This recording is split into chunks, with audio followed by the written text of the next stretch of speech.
gur maith go Tomás. Bhí an posta go minmh chun si bh bheile thuas go dtí an tobar, agus an sin tháinig Dennis, agus sin sé an post sin a bhhaid níos deacra orm. So, leis an deas ná caiit a bheith géiste leis an nádúir, agus sin a háid géist, so há sí caintlinn in óbh, agus há sí árá fanistíg. So éistómid lei agus fanimid istíg, agus haim sais lesáás ar éos, because nar a sí íon amach de bhar seo tháinig anna chuid agus bhrachas go raibh sé an amrad ag an rá inionad a léirú.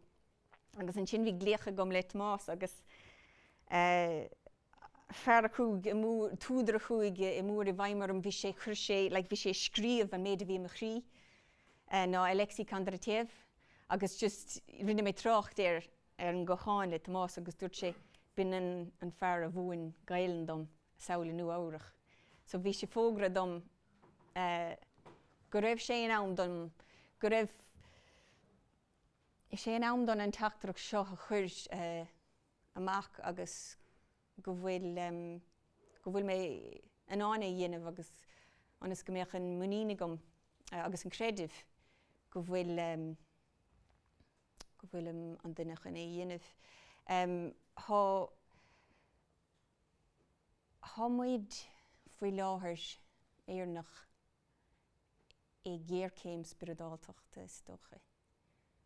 Tá an tépéal catlach ag laidú, ní héamháin ag laidú a chu fóthracha an institution mór timpealarin, agus cé go bhfuilmid ag céalúra an laidú son, mar tá rudí lofa ag amach leis, an smacht a bhí rodíanarin mar déanra. Cé go bhfuilmid ag céalúra an rud san Tá bearna fáca in dhiig, agus níl tradiisiún cotíanta spiridálteachta a gcuin mar déanra a thuile.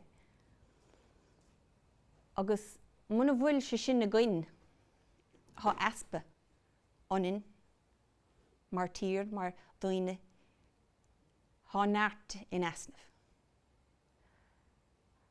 Agus tá an bearna sin líonta inis le rudí eile. Tá roinnt do dhaoine tháid siad rééis spórt nó technolíocht nó tráchtálachas airgid a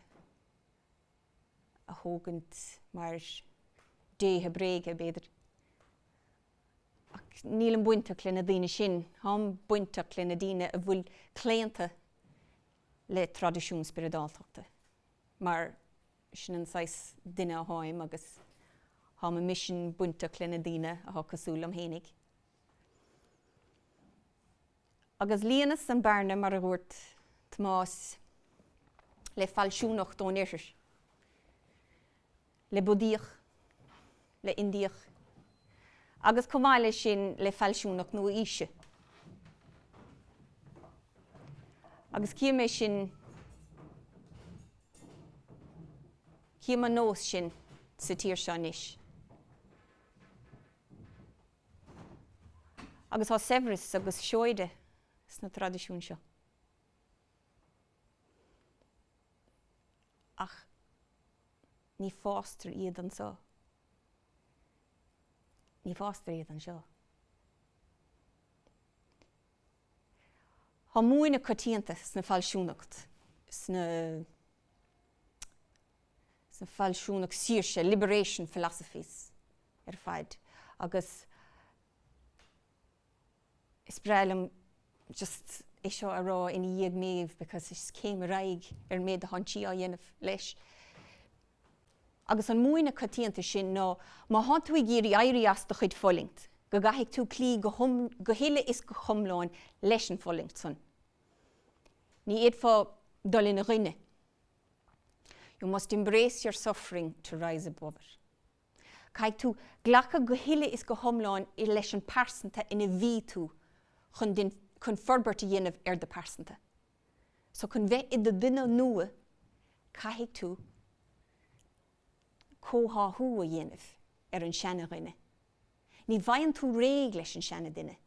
Sin pointe ríthábhachtach. Ní scaoilann tú leis, ní bhain tú réig leis an méid do stair.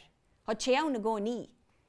Tá teann na gcónaí agus tá tusa an duine cailte sin I gcónaí tá teann an páiste a haid follingt. An íre thóir a cailte. Ba dhéanann tú cóthathú. Cóthathú. Spreilm gael. Integration. Ní sé cad éasan. Dhéanann tú cóthathú an méid a chuaigh hana. Agus tá an stair marólas an todhchaí.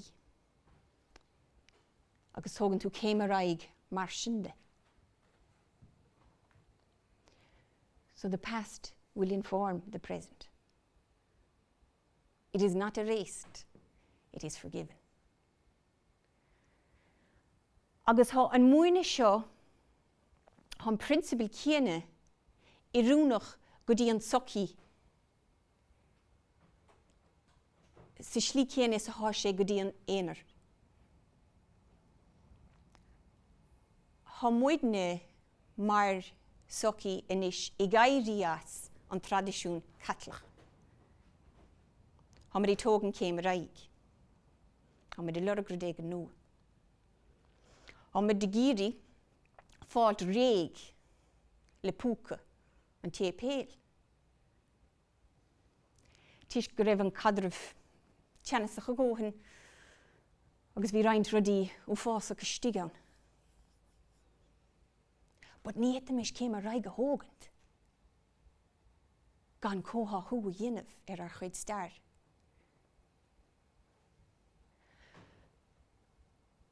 Tá álacht sa corón mhire.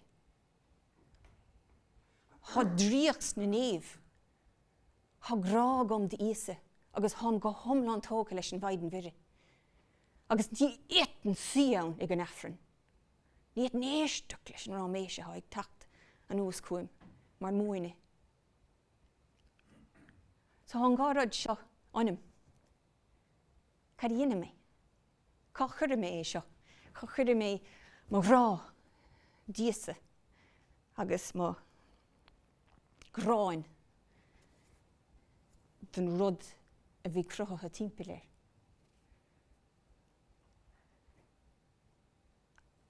Tá tradiisiún na gcuin.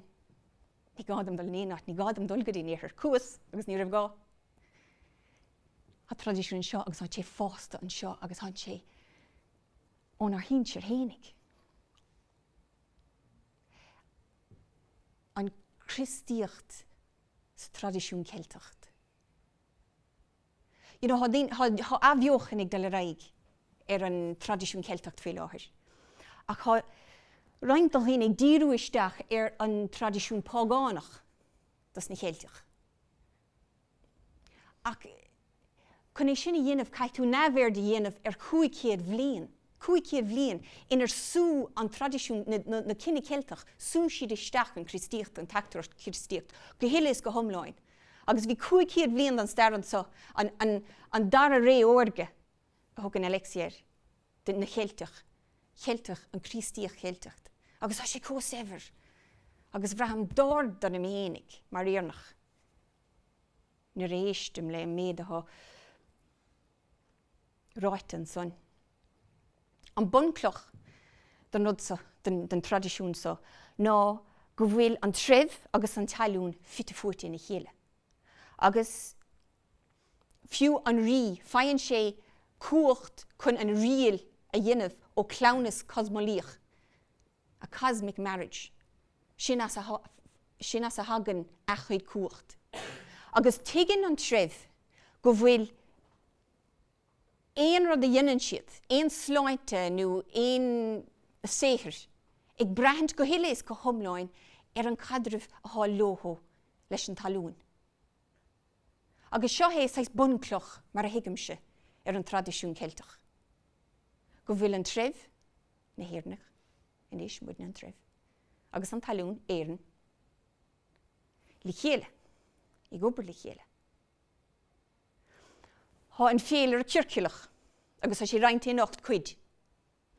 Agus ha cere féle gréine agus cere féle talvíochta.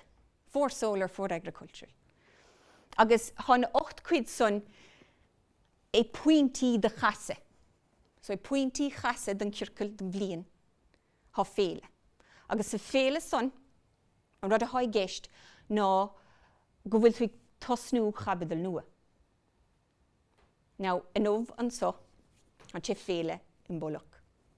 Agus da hoga cuirid dom chun descin á dhéanamh ach begur fanachgarí mlíonn se chuin chun an descin á dhéanamh. But is lór réamh rá a hairtas dócha mar chaimiid muid hénig gáil bhú das na descin átha seo leis. Le imbolag há an casa ó saoan han tú dul leistig, han blian dul ní storcha. So téan tú stig, han sé an damach de ciúnis, de metafysicúil. Agus fann tú stig go dtí imbolach. Agus in ómh há casa, agus in ómh agus an teachtain te chaite ó lá féle bríd amach. Há casa amó. Agus inis há mé de díú isteach, mar há an talún na casa amó. Há tú dhéanamh, an rud a há tú dhéanamh ná há tú just tú téin chur ceol leis an nádúr. So pé rud a há tí á dhéanamh, há tusa á dhéanamh. Agus ní hé dríocht a há I gceist. I mean, is dríocht é, but is rudí ólach é. It's the science of manifestation, actually. Mar há tusa I céim sa ceol leis an nádúr, be go bhhaid níos mó fuineh taobh hir de chuidíireachtaí. Agus há tú a lot more likely to succeed. So, nuair a hán tú I dhéanamh na dascan átha seo, há tú á rá hám leatsa nádúr. Hán tusa ag dul leistig, hám se dul leistig, hán tusa dul leismó, hám se dul leismó, hám leatsa. Agus nuair a labhrann tú lé, freagríonn si. Now, cé hí, like, you know, cé hí bríd, smaoinnig cé hí bríd, néamh bríd. Hán si an néamh pátrúnacht, tá pátrúnacht a cé de gachéin ní. Filíocht agus cneasúir leis agus gabhnóir agus si an talún a gceist, hán tréimh cinnte, hán tréimh a gceist. Má cuioíonn tú bríd agus nuair a bhís a dhéanamh macnamh bríd im líana, si an brí. An bríomhaireacht. Energy, life force, meaning. Cé hí bríd. Si bríd. Nuair a fós an rí leis an talamh. De dhéann sé é le persanta. De tháinig an talamh istigh persanta an bandia. So bhí an talamh léirithe I persanta an bandia. Agus de thugad ar mós go dtí an bandia mar an talún léirithe, mar an talún beo. Agus si bríd éireann léirithe beo. Si bríd persanta éireann. Agus nuair a gafann tú mult a bríd, han tú gafa mult go dtí an tír seo a bheithiግ muid. So, nuair a há imbolagart, nuair a hán féle seo orann agus há méid lá féle bhríd linn, agus há méid I géirí na seanna nósanna agus brí cheart a chur a áitú. Cad a há méid á dhéanamh, like. Dé cúis go bhfuil méid á dhéanamh so cin, an bhfuil cuach buinte leis, an bhfuil brí buinte leis. Nuair a dhéanamh tú roinnt macna bhéir, tagann sé go léir chun solas, os glíonn sé mar blá. Agus higus gur bé bríd éireann. Agus in ómh tugann bríd inspiráid dúin, agus beannacht dúin. Tugann an talamh inspiráid agus beannacht dúin. So, pe sé ar á gaibh an blian amach. Dhéine I ceol leis an tír leis an talamh. Just éard a thart uirthi. Catá sí a dhéanamh bhfuil ó sé spalpe. Tá sé saoire, tá sé lán do foiinemh, just bí mo, bí leis. Bí physicúil, sé nám do physicúlacht inis. Sé nám an chorpúsáid. Agus rudí ábharach dhéanamh. Ná téistigh níos. Ná téistigh amach na bhní sé am doin. Agus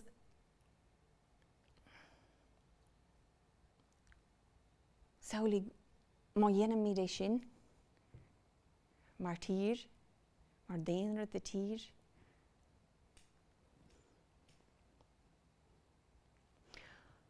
Má héite mí na grá a ríist lenar tír, go háirithe agus é i grúcás inis. Déta mi sé a ahrú go hiilis go thomláin. Because spiritual recovery comes first.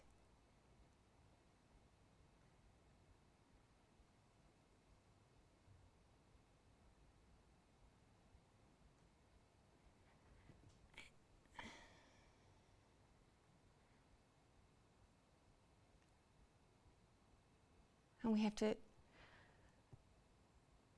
have to forgive what we came from. And once you bless the darkness, you'll see the blessing that it was. Good amach.